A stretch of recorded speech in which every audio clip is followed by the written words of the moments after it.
Renu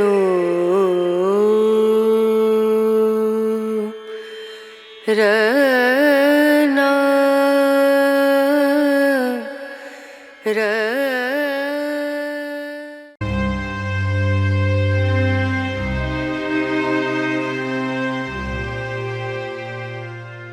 On this occasion I will convey the history of Genghis Khan.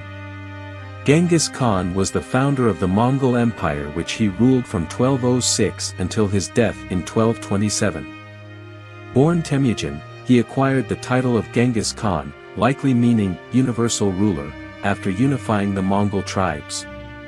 Utterly ruthless with his enemies, countless innocents were slaughtered in his campaigns of terror, millions according to medieval chroniclers. Genghis Khan attacked the Shi Xia and Jin states and then Song China.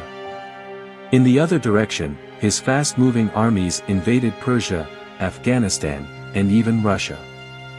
Genghis Khan had a fearsome reputation, but he was an able administrator who introduced writing to the Mongols, created their first law code, promoted trade and granted religious freedom by permitting all religions to be freely practiced anywhere in the Mongol world. In this way, Genghis Khan built the foundations of an empire which would, under his successors, ultimately control 1/5 of the globe.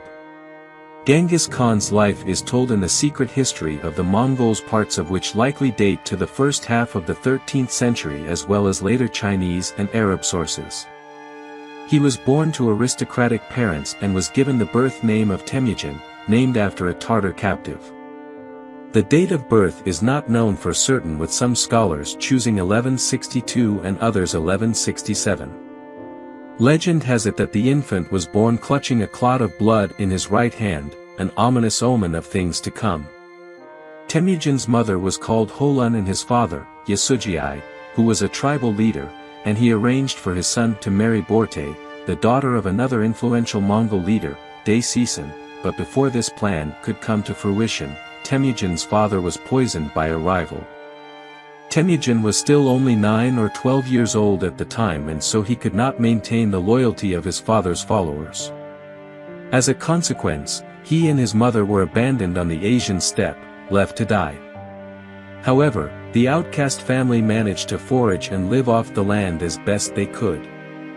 Things then got even worse when the young Temujin was captured by a rival clan leader, perhaps following an incident where Temujin may have killed one of his older half-brothers, Bektar, who likely represented a rival branch of the family that had taken on the legacy of Yasugei. Fortunately, Temujin was able to escape during the night and, gathering around him the few still loyal followers of his father, he joined up with Togrul, chief of the Karait, a tribe that his father had once helped. Temujin then married his betrothed from several years earlier, Borte. Before long, the leadership and martial talents of Temujin brought him victories over local rivals, and his army grew in size. The conflicts were bitter, with one tribal leader infamously boiling his captives in 70 large cauldrons.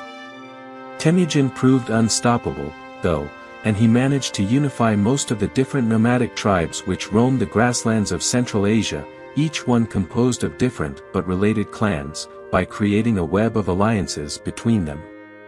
Temujin made himself the dominant leader through a mix of diplomacy, generosity, and his own ruthless use of force and punishments. Defeated tribes were sometimes compelled to join his army or killed to a man. Courageous himself in battle, Temujin would often reward bravery shown by the defeated, famously making a man called Jeeb one of his generals because he had withstood a cavalry charge and fired an arrow that felled Temujin's own horse. As his army swelled to ever greater proportions, Temujin defeated, over a period of 10 years or so, such rivals as the Tartars, Karaids, Naimans, and Merkids, until a Mongol confederation met at a great conference or Kurultai at the Karelin River in 1206 and formally declared Temujin their leader. He was given the title of Genghis Khan, which likely means universal leader. The aim now was to combine this power base with the traditional Mongol skills of horsemanship and archery, and not only overcome tradition rival neighboring states but build an empire which then could conquer the richest state in Asia, China. Genghis may not have started out with this plan, but that is exactly what happened. Despite his now elevated position, Genghis would remain close to his roots and continue to live in a large portable wool-felt tent or yurt. Indeed, until the Mongol Empire established itself, these nomadic people had not formed villages or towns but moved regularly between pastures as the seasons dictated. The Great Khan did not always look backwards, though, and he insisted that the hitherto only spoken Mongol language was now made into a written one using the script of the Uyghur Turks. Consequently, a law code, the yasa, could now be drawn up with, amongst many other provisions, punishments for specific crimes laid out. Another innovation was the development of a postal system where horse-riding couriers could quickly carry messages across long distances and who were provided with regular stations for food, rest, and a change of horse. The network would prove extremely useful during campaigns when military intelligence needed to be passed on quickly. Genghis also made his army more secure by avoiding the Mongol tradition of forming divisions based on tribes which then might split due to age-old rivalries. To better secure his own position, the Great Khan formed and then expanded his elite bodyguard, the Kasiktin, from 800 to 10,000 men. Traditionally, their loyalty was ensured by the corps' diverse composition and the fact its members were drawn from the sons and brothers of his senior commanders. Later, its members swore absolute loyalty to the Khan in return for special favors when it came to war booty. In addition, many of its members also acquired important administrative functions in conquered territories. The Mongols were now unified and their army had several advantages over those of their larger and more powerful neighbors. They were expert archers using their far-shooting composite bows and extremely tough soldiers, capable of riding for days on end with minimal food and water. Their stocky but nimble horses were a weapon in themselves and capable of surviving harsh temperatures. The Mongols had both light and heavy cavalry, and each rider typically had up to 16 spare horses, giving them a very long range of maneuver. On top of that, the Mongols never turned down an opportunity to employ enemy tactics and technology themselves. They not only brought ferocious mobility to Asian warfare, but they were, thanks to their flexibility, quickly adept at other types of battle, too, like siege warfare and the use of gunpowder missiles and catapults. Adopting the skills and innovations of others became a forte in general, as the Khan's ministers and commanders came from some 20 different nations. Another advantage was that Genghis Khan knew how to exploit internal divisions in the enemy and stir up old rivalries that could weaken enemy alliances, information often acquired by spies and merchants. Finally, motivation was high because Mongol warfare was designed for one purpose only: to gain booty. Further, victorious commanders could expect to receive large swathes of land to govern as they pleased, while the Great Khan himself received tribute from those rulers permitted to stay in power as Mongol vassals. In short, once mobilized, the Mongol hordes were going to prove very difficult indeed to stop. Genghis attacked the Jin state and the plain of the Yellow River in 1205, 1209, and 1211, the latter invasion consisting of two Mongol armies of 50,000 men each. The Jurchen controlled most of northern China and were able to field 300,000 infantry and 150,000 cavalry, but the Mongol high-speed tactics proved that numbers were not everything. Genghis would savagely sack a city and then retreat so that the Jin could retake it, but then have to deal with the chaos. The tactic was even repeated several times on the same city. Another strategy was to capture one city, devastate it, murder every citizen, and then warn neighboring cities the same fate would befall them if they did not immediately surrender.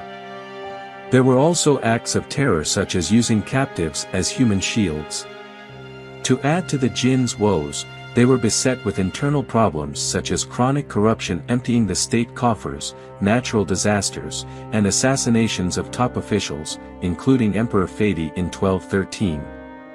The Jin rulers were compelled to retreat south, sign a peace deal and pay tribute to the Great Khan in 1214, although they were probably glad to, faced with the stark alternative.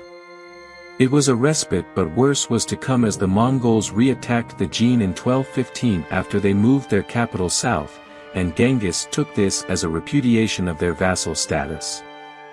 Also in 1215, the Great Khan attacked the Tangut state of Xia in northern China, repeating his raids there of 1209. Rather short-sightedly, the fourth player in this game of empires, the Chinese Song dynasty, instead of allying with the Jin to create a useful buffer zone between themselves and the Mongols, allied with the Khan. Admittedly, the Jin and Song had been attacking each other since the previous century, and the Song even paid tribute to keep the Jin raids to a minimum. The Mongols continued their attacks on China over the next decade, with around 90 sites being destroyed in 1212 to 1213 alone. Many disgruntled or captured Chinese and Khitan soldiers were absorbed into the Mongol army along the way.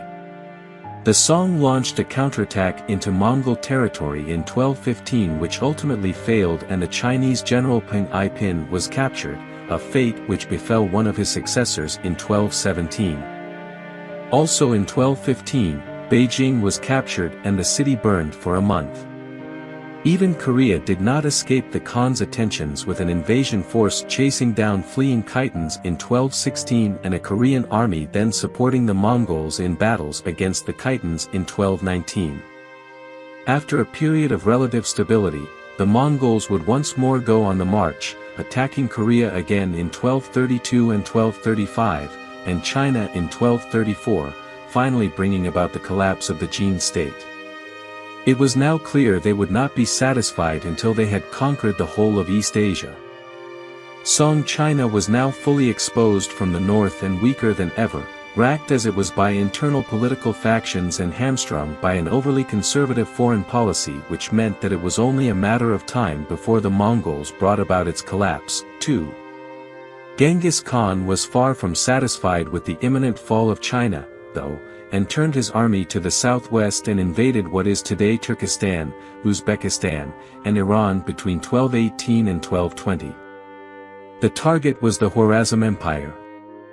Genghis had sent a diplomatic mission requesting the Shah of Khwarezm submit to his overlordship, but the Shah had the ambassadors executed. Genghis responded by fielding an army of some 100,000 men which swept through Persia and forced the Shah to flee to an island in the Caspian Sea. Bokhara and Samarkand were captured amongst other cities, and the Great Khan was utterly ruthless and unforgiving, destroying countless cities, murdering innocents, and even wrecking the region's excellent irrigation system. Not for nothing did he become known as Evil One or the Accursed One. In 1221 the Mongols swept into northern Afghanistan. In 1222 a combined army of Rus principalities and Kipchaks was defeated at Khalkha, and then the Caspian Sea was entirely encircled as the army returned to Mongolia. The Mongols' fearsome reputation as the military equivalent of a great plague was now firmly established. There was, though, another side to Genghis Khan's conquests. He knew that to keep hold of his territorial gains and ensure they continued to produce riches he could regularly cream off, there had to be in place some system of stable government. Accordingly, rulers were often permitted to keep power, there was religious tolerance for all the different faiths within the empire, international trade was encouraged, and traveling merchants were given protection. Genghis Khan died on August 18, 1227 of an unknown illness, perhaps initially caused by falling from his horse while hunting a few months earlier. At the time, he was back in northwest China besieging the Xia state's capital, Zhongxing, and the news of the great leader's death was kept from the Mongol army until the city had capitulated and its inhabitants been slaughtered. His body was then transported back to Mongolia for burial, but the location of his tomb was kept a secret, a decision that has caused much speculation ever since. Medieval sources mention the tomb was in the vicinity of the sacred mountain Birkenkulden, and that his son Ogedei sacrificed 40 slave girls and 40 horses to accompany his father into the next life. Genghis knew that his successors would dispute control of the Mongol Empire after his death, and so he had already made provisions. The empire was to be divided amongst his sons Jochi, Chagatai, Talyui, and Ogedei, with each ruling a Khanate and Ogidi, the third son, becoming the new Great Khan in 1229, a position he would maintain until his death in 1241. The next big step forward came during the reign of Kublai Khan, the grandson of Genghis, who conquered most of what remained of China from 1275 and so caused the collapse of the Song dynasty in 1279. Kublai proclaimed himself emperor of the new Yuan dynasty in China. Over the next 2 decades, China would become entirely dominated by the Mongols. The Mongol Empire would then go on to more campaigns, including in the Middle East, Korea, and Japan, with varying success, but ultimately creating one of the largest empires ever seen. Genghis Khan has left a much longer shadow than his empire, though, as he has come to be seen as nothing less than a godlike figure in the region and a father of the Mongolian people. Worshipped in the medieval period, his veneration has been revived in modern times, and today he continues to be honored with special ceremonies in the modern Mongolian capital of Ulaanbaatar. That's the history that I can convey this time. I hope it's useful. Don't forget to share, like and subscribe.